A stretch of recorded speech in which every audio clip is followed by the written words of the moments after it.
Hello बच्चों, let's read the question.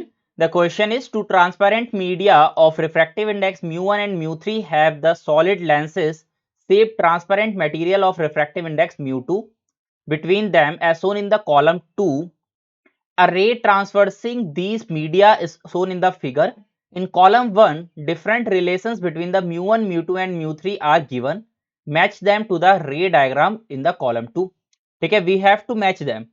तो देखो यहाँ पे जो हम की कॉन्सेप्ट यूज करेंगे इस क्वेश्चन को करने के लिए, the key concept is whenever light travels from denser to rare medium and rare to denser medium, इन दो चीजों को ध्यान में रखना है. ठीक है, पहली बात, जब लाइट रेयर टू डेंसर में जाती है, जब लाइट रेयर टू डेंसर में जाती है तो क्या होता है, यहां पे हमेशा लाइट करती है towards the normal, towards the normal. क्या करती है, बैंड. ठीक है, bend towards the normal, I can say that bend towards the normal. और अगर लाइट डेंसर टू रेयर जाती है, so we can say that away from normal. तो ये दो बातें हैं यहाँ पे इंपॉर्टेंट कि अगर लाइट तुम्हारी टुवर्ड्स द अगर टुवर्ड्स द नॉर्मल जा रही है तो हमारा डेंसर मीडियम में जा रही है, और अगर अवे फ्रॉम द नॉर्मल जा रही है यानी कि हमारा क्या जा रही है, रेयर मीडियम में जा रही है, डेंसर से. क्योंकि देखो अगर डेंसर मीडियम है तो also we can say that refractive index of denser medium is greater than refractive index of rare medium. तो ये भी हमको पता है. तो let's check the options, all options, सारे के सारे ऑप्शंस को यहाँ पे चेक करते हैं one by one. So let's see for the first one, P वाले के लिए अगर बात करें, देखो पी में क्या हो रहा है, पहले जब mu1 से हमारा mu2 में जा रहा है तो क्या हो रहा है, अगर यहाँ पे नॉर्मल ड्रॉ करा जाए तो वी कैन सी नॉर्मल हमारा कुछ इस टाइप से आएगा, और ये जो लाइट है this is going towards the normal. ठीक है, क्या जा रही है, towards the normal. This means हम इसके लिए पहली बात जो कह सकते हैं दैट इज जो mu2 है वो क्या हो जाएगा, ग्रेटर देन mu1. तो mu2 is greater than mu1, that means हमारा ए. तो हमारा जो p है, p का एक ऑप्शन तो हमारा ए हो जाएगा, सही. ठीक है, कॉमा. और चेक करते हैं, क्योंकि देखो mu1 से mu2 में गई तो हमारा टुवर्ड्स द नॉर्मल जा रही है. अब दूसरा देखो, अगर mu2 से mu3 में जा रही है तो यहाँ पे कोई भी चेंज नहीं आ रहा है, बिल्कुल स्ट्रेट लाइन बन के जा रही, नहीं जा रही, ये स्ट्रेट लाइन बन के जा रही है. इसका मतलब क्या है कि इन दोनों मीडियम का क्या है, हमारा रिफ्रैक्टिव इंडेक्स सेम है. यहाँ पे एक तीसरी बात और इंपॉर्टेंट ये थी कि हमारे पास हमारा नो चेंज इन पाथ, अगर नो चेंज इन पाथ आता है, ठीक है, यानी कि जैसे आई थी वैसे चले, नो चेंज इन पाथ, इसका मतलब क्या है, हमारा जो रिफ्रैक्टिव इंडेक्स है यानी कि म्यू इज सेम, म्यू हमारा सेम रहेगा दोनों जगह का. अगर म्यू सेम रहेगा तो हमारा कोई भी चेंज नहीं आएगा पाथ में. So we can say that also. तो यहाँ पे mu2 is equal to mu3, that means सी.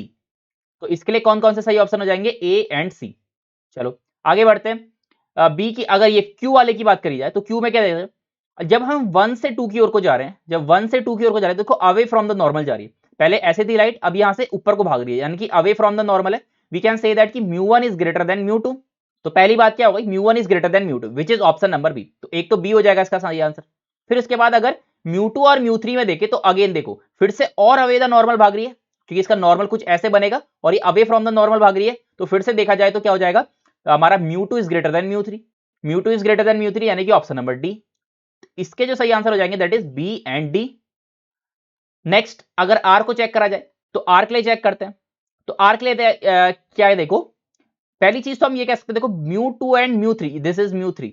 यहां पे जो mu2 से mu3 में जा रहा है तो पूरा स्ट्रेट लाइन बन रही है, यानी कि mu2 is equal to mu3. तो इसके लिए सी तो एक सही है हमारे पास. और अगर 1 और 2 के लिए चेक करें, 1 और 2 के लिए अगर चेक करें, so we can say that जब लाइट mu1 से mu2 जा रही है तो टुवर्ड्स द नॉर्मल हो जा रही है शिफ्ट, क्योंकि इसका नॉर्मल ये है तो क्या हो जा रहा है, ये टुवर्ड्स द नॉर्मल, यानी कि अगर मैं इसको ऐसे बनाऊं तो that is coming towards the normal. तो टुवर्ड्स द नॉर्मल का मतलब क्या है, टुवर्ड्स द नॉर्मल का मतलब ये है कि हमारा जो mu2 है that is greater than mu1. mu2 is greater than mu1 किसमें कह रहा है, ऑप्शन नंबर ए में. तो ये हमारा किससे मैच करेगा, सी और ए से. सिमिलरली अगर एस की बात करी जाए तो एस में फिर से देखो 1 से 2 में जब जा रहे हैं तो क्या हो रहा है, 1 से 2 में जब जा रहे हैं तो हमारा जा रहा है away from the normal. So what we can say कि away from the normal, this means mu1 is greater than mu2. तो mu1 is greater than mu2 किसमें कह रहा है, ऑप्शन नंबर बी में. तो ये बी से मैच करेगा पहला. तो फिर अगर 2 और 3 की बात करी जाए तो फिर से अवे फ्रॉम द नॉर्मल जा रहा है, तो फिर से कह सकते हैं कि ये 3 वाला मीडियम क्या है, रेयर है, और 2 वाला यहाँ पे डेंसर है. तो और किससे मैच करेगा, एक टी से मैच करेगा. टी को मैच करें तो टी किससे मैच कर रहा है, 2 और 3 में तो हम देख रहे हैं स्ट्रेट लाइन बन रही है, यानी कि 2 इज इक्वल टू 3 है, दैट मींस एक सी तो इसका है आंसर.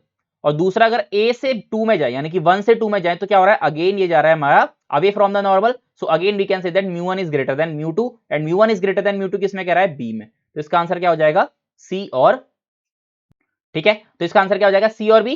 तो हमने सारे के सारे मैच कर लिए, so we can say that these are the correct matches for this question, यानी कि A C B D second के लिए हो गया, आर के लिए सी ए हो गया, एस के लिए बी डी हो गया, देन टी के लिए हमारा सी बी हो गया। So I hope you understood it well, best of luck.